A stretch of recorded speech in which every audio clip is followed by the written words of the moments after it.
మెదక్ నియోజకవర్గం తీసుకుంటేనే ప్రతి గ్రామంలో సీసీ రోడ్లు వేసినాం మా ప్రభుత్వం వచ్చిన తర్వాత. గత 10 సంవత్సరాల్లో తాండాలలో రోడ్లు లేవు. రోడ్లు వేసిన పాపాన బోలే, డబుల్ బెడ్రూమ్లు ఇచ్చిన పాపాన బోలే, రేషన్ కార్డులు ఇచ్చిన పాపాన బోలే. ఇక మొక్కుబడికి దళిత బంధు ఇచ్చినామంటారు. మేము ప్రతి గ్రామంలో కూడా పెద్ద గ్రామాలుంటే 40 లక్షల సీసీ రోడ్లు వేసినాం. చిన్న గ్రామాలు ఒక 200-300 జనాభా ఉంటే 20 లక్షల సీసీ రోడ్లు వేసినాం. కొన్ని గ్రామాల్లో ₹1 కోటి వేసినాం. ప్రతి గ్రామంలో ఒక గ్రామంలో 50 ఇండ్లు ఇందిరమ్మ ఇండ్లు ఇస్తే ఒక చిన్న గ్రామంలో 15 ఇచ్చినాం. తాండాలలో 15 ఇండ్లు ఇచ్చినాం. That is Congress. అంటే మేము యూనిఫామ్ వేలో ఒక సిస్టమేటిక్ వేలో తీసుకెళ్తా ఉన్నాం. ఇవాళ మీరు ఇంట్లోకెళ్ళిచ్చినట్టే ప్రవర్తిస్తా ఉన్నాడు కేటీఆర్. ఇవాళ ఒక్కటి గుర్తుంచుకోవాల్సిన అవసరం ఉంది. ప్రజల్లో కాంగ్రెస్ క్యాడర్ విజ్ఞప్తి చేస్తా ఉన్నా, అవేర్నెస్ ప్రోగ్రాం పెట్టుకొని ప్రజలకు వివరించవలసిన అవసరం ఉంది. ఏ ప్రభుత్వం ఇచ్చినా we are tax payers. Tax payers అంటే మనం పన్ను కడితే మన పన్ను తీసుకొని అది మనకు రిటర్న్ ఇస్తా ఉన్నారు. ఏ ప్రభుత్వం ఇచ్చినా కూడా అవి మన డబ్బులే. వీళ్ళు ఇంతకెళ్ళి ఇచ్చినట్టు, మా నాన్నగారు ఇచ్చినట్టు అని ఫీల్ అవుతా ఉన్నాడు. ఇవాళ ఉద్యమం పేరులో ఉద్యమకారులకు ఏం చేయలే. కేటీఆర్ బడగొట్టింది ఏం లేదు. ఇవన్నీ కూడా గమనించాల. వాళ్ళ శవాల మీద ప్యాలాలు ఏరుకునే రకం ఈ కేటీఆర్ అని చెప్పి కూడా ఈ సందర్భంగా తెలియజేస్తా ఉన్నా.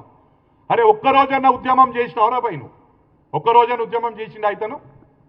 అమెరికా నుంచి డైరెక్ట్ ఊడిపడి ఒక ఉద్యమకారుని నోట్ల మను పోసిండు, కేకే మహేందర్ రెడ్డి నోట్ల.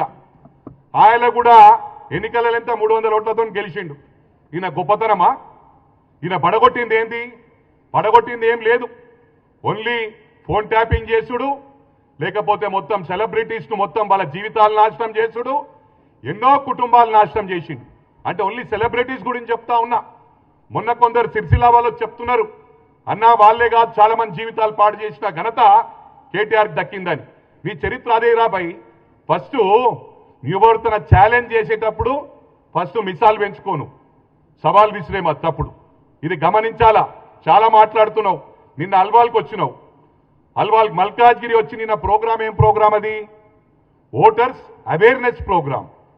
ఓటర్స్ అవేర్నెస్ ప్రోగ్రాంలో వచ్చి నేను పీక్తా ఏక్తా అని మాట్లాడు ఎంతవరకు రైటో నాకు అర్థం కావట్లేదు.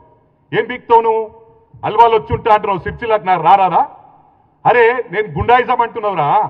గుండాయిజం చేసింది ఎవరు? ఒక బ్రాహ్మణ్ కుటుంబాన్ని, అడ్వకేట్ కుటుంబాన్ని మిట్ట మధ్యాహ్నం మంత్రినిలా నరికి చంపిన ఘనత నీ పార్టీకి దక్కింది. నువ్వు ఇలా మాట్లాడుతూ ఉన్నావు. దళితులను ఉష్క మాఫియా చేసినవరా భయ్. 1000 కోట్ల రూపాయలు ఓన్లీ సిరిసిల్లాల నేరెలా సంపాదించినావు అని చెప్పి నేను ఛాలెంజ్ ఇస్తుతా ఉన్నా. ప్రూవ్ చేయి. 8 మంది దళితులను వాళ్ళని సంసారానికి వాడికి పనికి రాకుండా 3rd డిగ్రీ ఇప్పించిన ఘనత నీకు దక్కింది రా భయ్. టోటల్ పోలీస్ డిపార్ట్మెంట్ను మిస్యూజ్ చేసిన ఘనత నీది. మరి అదేవిధంగా ప్రవాళిక కేసు, ఆ రోజు అమ్మాయి సూసైడ్ చేసుకొని చనిపోయింది. గ్రూప్ 2 ఎగ్జామ్ పోస్ట్పోన్ అయినందుకు ఆయన వాళ్ళ బ్రదర్ క్లియర్గా స్టేట్మెంట్ ఇవ్వడం జరిగింది. గ్రూప్ 2 పోస్ట్పోన్ కావటం వలన అమ్మాయి డిప్రెషన్లోకి పోయి సూసైడ్ చేసుకుందని. అరే స్పాంటేనియస్గా లెట్ ఇట్ బి ఎనీథింగ్. అరే పోలీస్ ఇన్వెస్టిగేట్ చేస్తూ ఉన్నారు, తప్పకుండా సమాచారం ఇస్తా అని చెప్పాలి. కానీ స్పాంటేనియస్గా లవ్ మ్యాటర్ అని చెప్పుడు ఎంతవరకు రైట్ రా? ఒక కుటుంబాన్ని ఉసురు దాక్తారా నీకు? ఈ విధంగా మాట్లాడు, మానేసుకో. నీకు ఫీలింగ్స్, ఇతరుల ఫీలింగ్స్ తెలియదు. ఎవరి ఫోన్ లేపావు, పీక్ పడగొట్టినావు. మల్కాజ్గిరికి వచ్చి ఇంతకుముందు దత్తకు తీసుకుంటా అన్నావు. ఏం దత్తకు తీసుకున్నావు రా భయ్? నిన్నొచ్చి మళ్ళీ నేను నిలబడతా, పీక్తా, పడగొడతా అంటున్నావు. నీ సిరిసిల్లాకు వచ్చి నేను కూర్చుంటారా భయ్? నేను చేసిన సోషల్ యాక్టివిటీస్ ఎందుకు చెప్తలేవురా? గుండాయిజం చేసింది మీరే. మీ అటువంటి వాళ్ళని అడ్డుకుంటే మాది హీరోయిజం రా, గుండాయిజం కాదు. రేపటి నుంచి మా హీరోయిజం ఎట్లుంటో చూపిస్తా. ఇవాళ మా ప్రభుత్వం వచ్చినాక దాడులు చేసింది మీరే, రాళ్లు కొట్టింది మీరే, దౌర్జన్యాలు చేసింది మీరే. అందుకే నేను కాంగ్రెస్ క్యాడర్కు విజ్ఞప్తి చేస్తా ఉన్నా, మనం దాడికి ప్రతి దాడి చేయవలసిన అవసరం ఉందని చెప్పి కూడా ఈ సందర్భంగా తెలియజేస్తా ఉన్నా.